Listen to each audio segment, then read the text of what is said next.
Hoy hablaremos de la demencia, una de las enfermedades más impactantes a nivel personal, a nivel familiar y a nivel del entorno. Veamos. Así, la demencia es un síndrome clínico que se caracteriza por unos déficits cognitivos que son lo suficientemente intensos como para interferir en el funcionamiento habitual de la persona. La clave para entender la magnitud del problema radica en el envejecimiento de la población. Os den en cuenta que la edad es el principal factor de riesgo para presentar una demencia. Así, el 10% de la población mayor de 70 años ya presenta un deterioro cognitivo. Prácticamente una cuarta parte de los mayores de 85 años tendrán una demencia. Y si hablamos de más de 90 años, ya afecta prácticamente a la mitad de ellos. La demencia es un síndrome que está producido por multitud de enfermedades. Es cierto que la enfermedad de Alzheimer representa entre el 50 al 60% de los casos, pero no podemos olvidar la demencia vascular relacionado con ictus previos, la demencia de cuerpos de Lewy u otras patologías asociadas.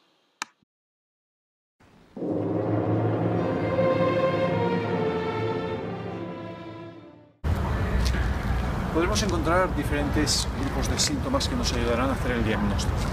Sean los síntomas propiamente del deterioro cognitivo, los síntomas psicológicos y los síntomas conductuales. Los vamos a desarrollar.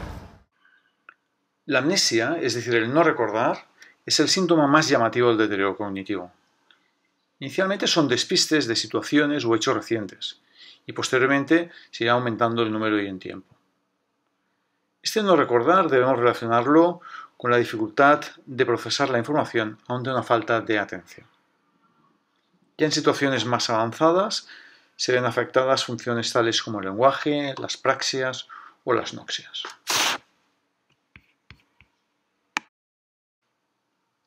Un cuadro clínico caracterizado por ansiedad o un ánimo depresivo de nueva aparición pueden presentarse como un síndrome demencial. Los delirios o alucinaciones, predominantemente nocturnos en las fases iniciales, son característicos de la demencia. Pero cualquier cambio de personalidad, la manía o por el contrario, la apatía, también son síntomas psicológicos a considerar, cuya aparición nos obliga a descartar el diagnóstico de demencia. Los síntomas conductuales son el grupo de alteraciones con mayor impacto en la convivencia familiar. Así, los trastornos del sueño caracterizados con el insomnio nocturno y la probable somnolencia diurna, resultado de este cambio del ritmo nictameral, son un ejemplo. O la deambulación errática, también denominado vagabundeo, con un caminar sin fin, con el riesgo de caída que ello comporta o incluso el riesgo de fuga. La inquietud, la irritabilidad o agitación, incluso con episodios de agresividad, son síntomas habituales en la demencia. Gritos, golpes, insultos, o situaciones como desvestirse, expresar una desinhibición sexual. Asimismo, nos podemos encontrar con una actitud de negativismo o incluso de posicionismo hacia nosotros. Todo ello, síntomas que suelen desbordar a la familia y cuidadores.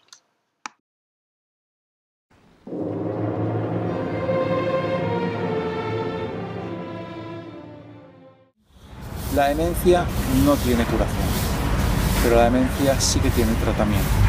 Al hablar de tratamientos, también los dirigiremos en un tratamiento del deterioro cognitivo, en un tratamiento de los síntomas conductuales y, muy importante, el tratamiento no farmacológico. Los comentaremos ahora. Efectivamente, la demencia no tiene curación, pero existen un grupo de fármacos que no solo ayudan para mejorar los síntomas cognitivos, sino que también pueden ser útiles en los síntomas psicológicos e incluso conductuales. En las fases más iniciales, generalmente se administra el donepezilo, la ribastimina, que también puede administrarse por vía percutánea en parches, o la galantamina. Ya en situaciones de deterioro cognitivo más avanzada, puede asociarse o no la memantina.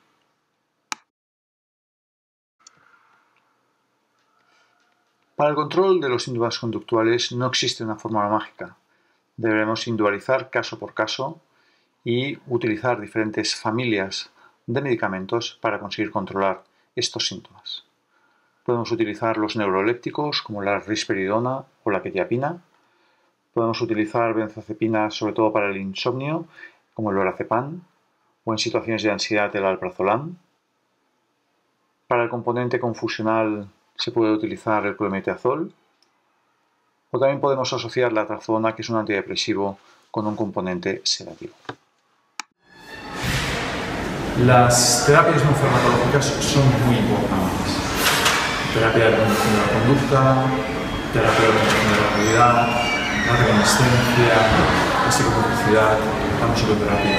Todos son elementos claves que siempre es conveniente que lo realicen profesionales especializados en ello. La terapia de la conducta, tal y como dice la palabra, intenta reconducir hacia las conductas anómalas que están realizando las personas con deterioro cognitivo. La orientación a la realidad intenta retornar hacia esta situación real.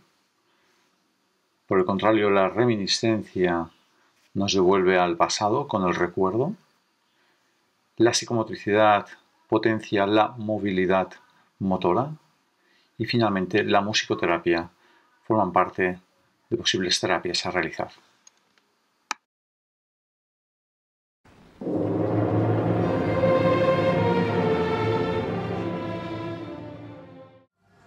Por último, hablaremos de un tema muy importante, los aspectos ético-legales.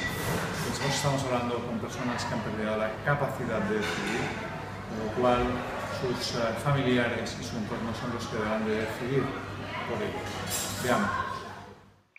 Efectivamente, los aspectos ético-legales son de gran importancia. Partimos del hecho de si debemos de revelar el diagnóstico a la persona, sin olvidar que las personas tenemos el derecho a no conocer el diagnóstico. O si nos encontramos inmersos en programas de investigación, pueden solicitarnos el consentimiento informado o la aplicación de pruebas genéticas con todo lo que ello comporta de información de la persona, o la necesidad de ingreso en un centro sanitario o residencial, y ya no hablemos en situaciones de abandono o malos tratos.